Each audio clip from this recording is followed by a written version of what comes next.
All right, guys, that's front brakes on Jeep Cherokee TrailHawk. I'm sure any Cherokee is exactly the same.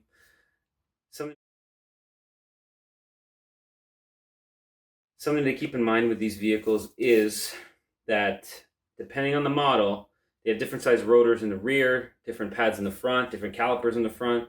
So just check. This vehicle is a 2-piston with bigger rear brakes, okay? Bigger beer rotors, and that's the difference between this one and another car. Okay, so keep that in mind when you're ordering parts, because they will ask. All right, so don't forget to subscribe to the channel, and if you like it down below. Step 1, removing the wheel. 19 millimeter. I already loosened them. It actually uses bolts. It uses bolts instead of nuts.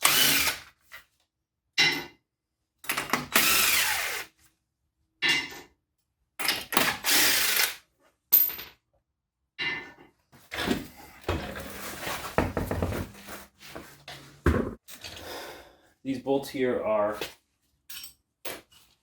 see if it comes off, the other side did not.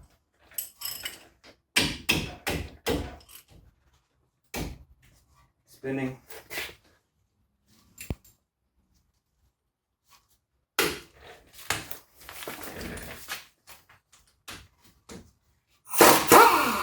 There's one. You get a really good grip on it. You have a 14 that fits there nicely, which I don't. Or sorry, it's like a 16 millimeter that fits on the slider. But if you have an impact gun or electric impact gun, works even better. Okay, caliper off. Take this rubber boot out. It'll give you a lot more flexibility. So for now, we're just going to hit the caliper out of the way. I'm just hooking it so that it doesn't fall anymore. So the brake pads do have life on them, but the brakes are actually, the inside pad is completely worn out to nothing. Wow. How did that happen? Let me guess. C sliders? Yup. This slider is completely seized. So this slider is completely seized. So we will unseize it on the bench. Now, another weird socket. It's got an inverted Torx. I don't own an inverted Torx that big, so I'm using a 16 millimeter socket. And it's doing the trick, as you can see.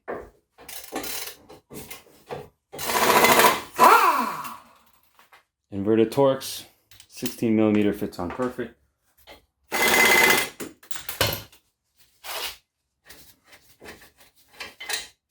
Topper's off. So, to remove this, rotor holder down is 5 millimeter Allen, and impact driver. Get it on there nice. Should come out pretty easy. PV blaster. Okay, now you're just going to hit this with a rubber mallet from the back.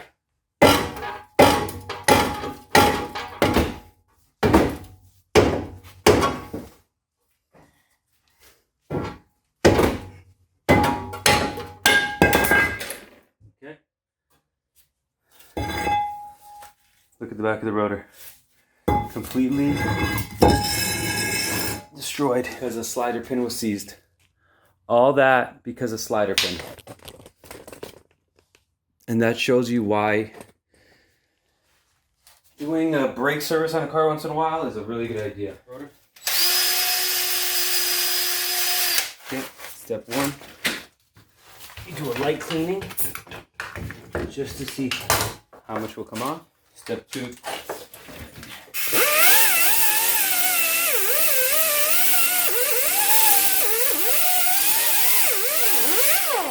Okay, that's pretty clean. Brush, trying to clean any rust that's here.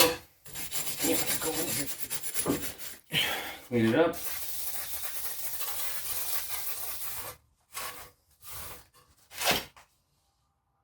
There's a lot of rust inside there.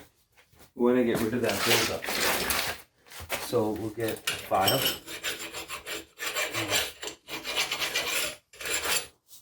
That's good now.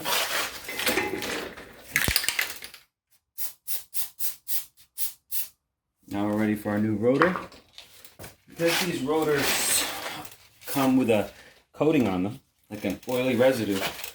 Clean them off first with brake clean.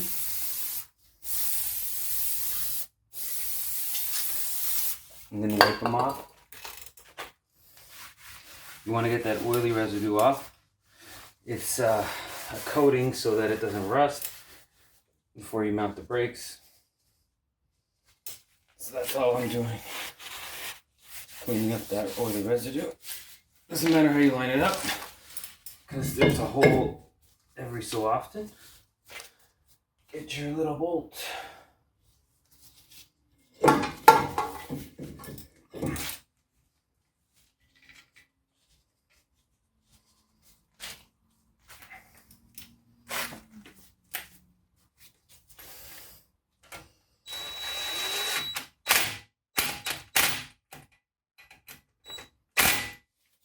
That's tight now. Okay, so now we gotta push this caliper back in.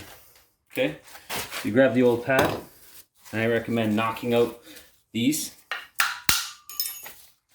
They're the squealers and the clips. Okay, slide the pad in there, like so. So you pretty much decide, put the old brake pad in front of the two pistons.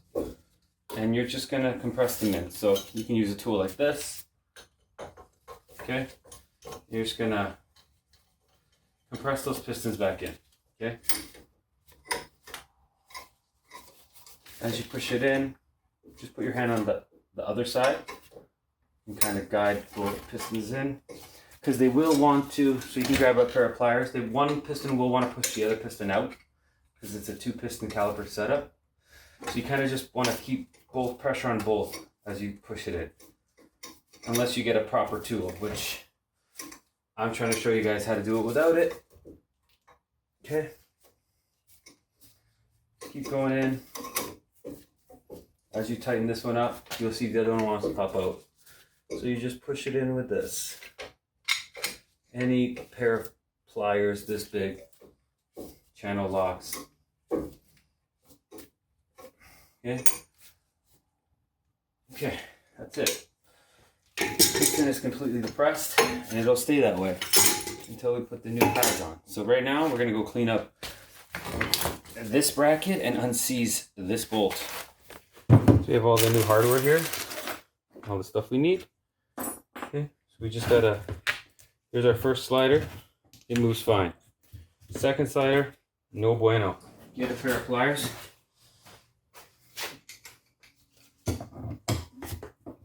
And you just work it out. Just keep working it. Keep in mind, guys, this is a 2018 and it has a C slider that led to this person having to do brakes very prematurely. These brakes should have lasted for a lot longer. So we're going to re-lubricate the slider. Slide it in and make sure it moves. Oh, look at that. It moves nicely.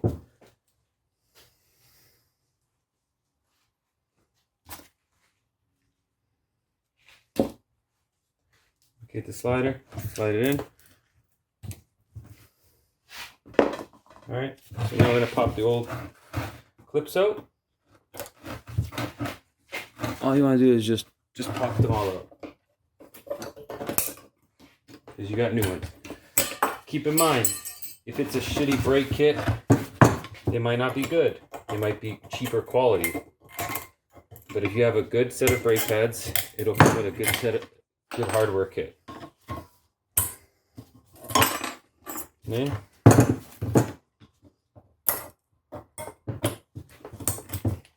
First step is I like to do is I get a file and I just file in between them.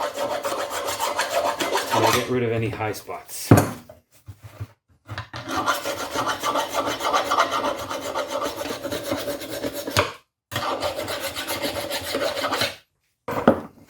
wire brush.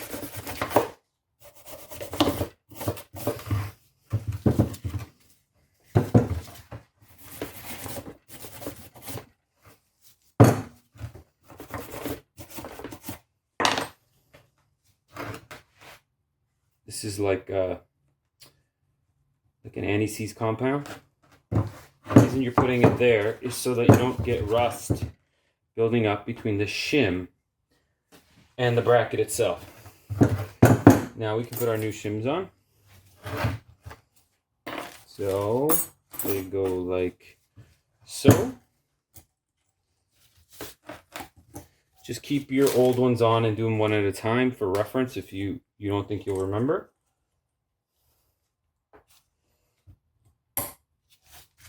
Flip it.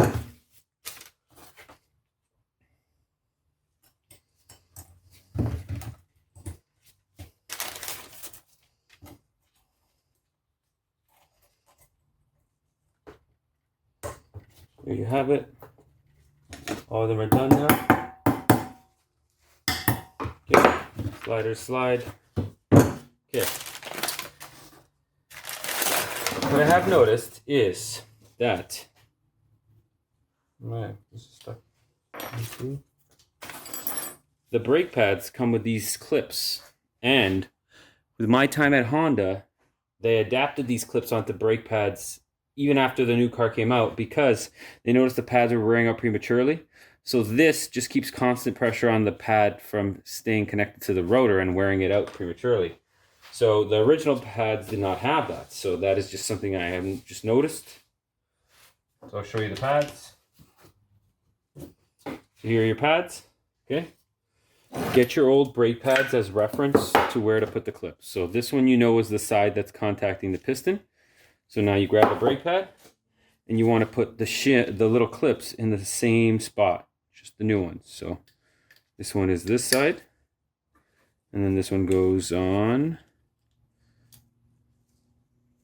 this side. So what I notice is they're a little loose, so I don't like that. So I kind of just grab a set of pliers and I kind of just press this in a bit. I just want it to be a little tighter. Okay. I want it to stay on nice. There we go.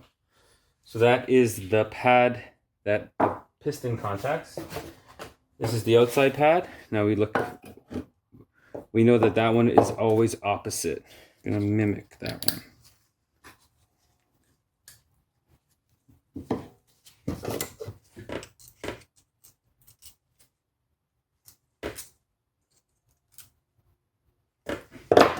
Okay, so if you look at it now, both of them are going to be the same, just opposite. So they're going to ride like this, sorry. Now we're just going to coat the pads. It does come with its own lubricant, but I like to use my own. So you want to put lubricant on the contact points. Okay.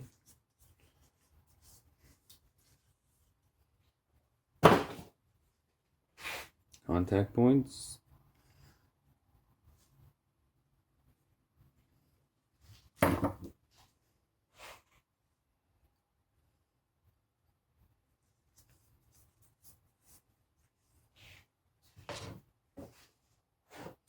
Okay, so we're done.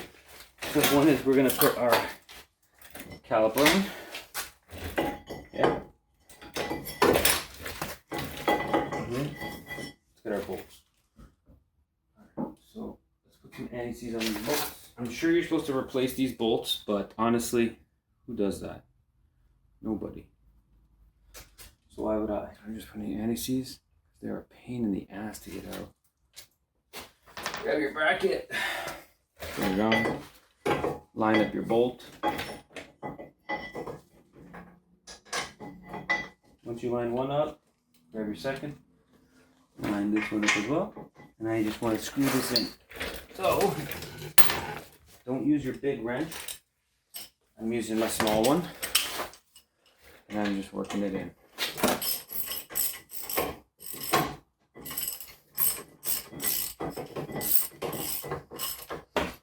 Okay, once you reach the point where it's tight, just give it a good tug.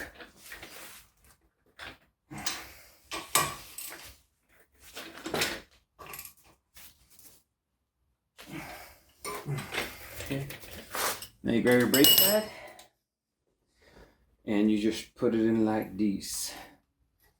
Okay, slide the bottom in first.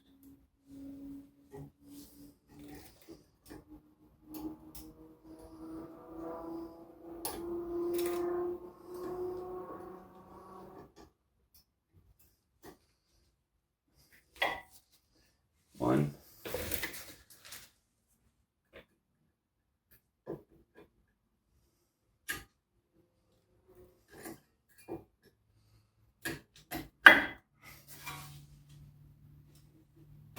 Okay. Check your pads are in properly. There's nothing weird going on. Mine are in. Now you're going to grab your caliper and get it ready. Okay. Caliper's ready.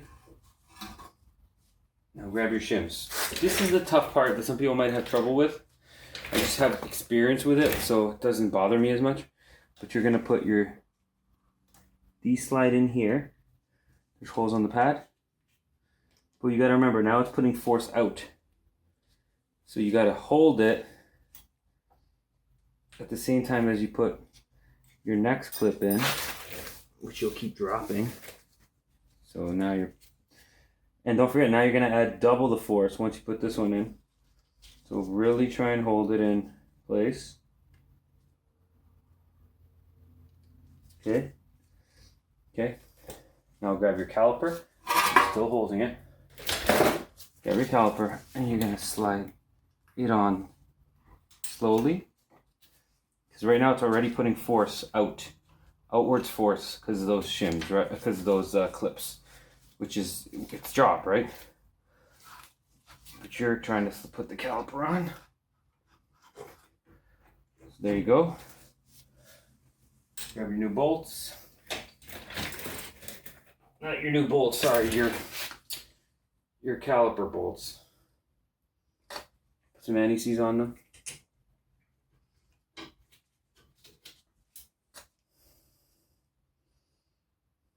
Okay.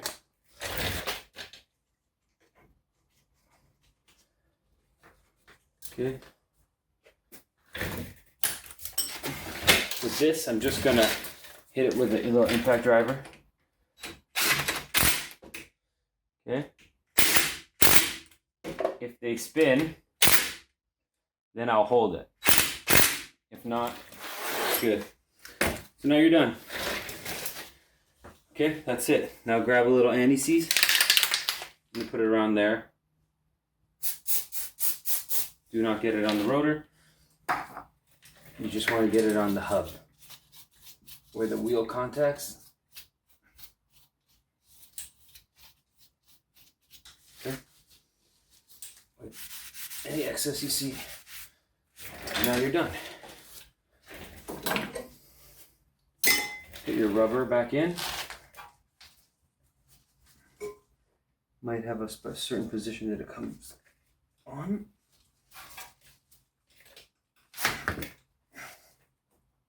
There. Everything's tight here now. You go back on.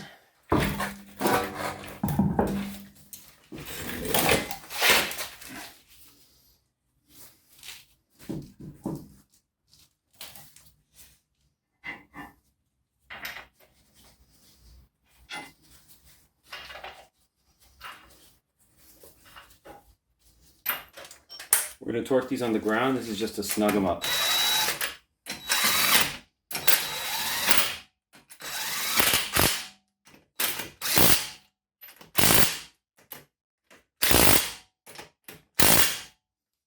Okay. And that's it. All right, guys. That's front brakes on Jeep Cherokee TrailHawk. I'm sure any Cherokee is exactly the same. Something to keep in mind with these vehicles is that depending on the model, they have different size rotors in the rear, different pads in the front, different calipers in the front. So just check. This vehicle is a 2-piston with bigger rear brakes, okay? Bigger rear rotors. And that's the difference between this one and another car, okay? So keep that in mind when you're ordering parts, because they will ask, all right? Have a nice day, guys. Don't forget to subscribe to the channel.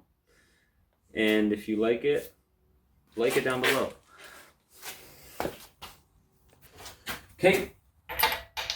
The torque of these wheels is 100 foot-pounds. So set your 1, 2, 3, 4, 5, and then recheck them all. 1, 2, 3, 4,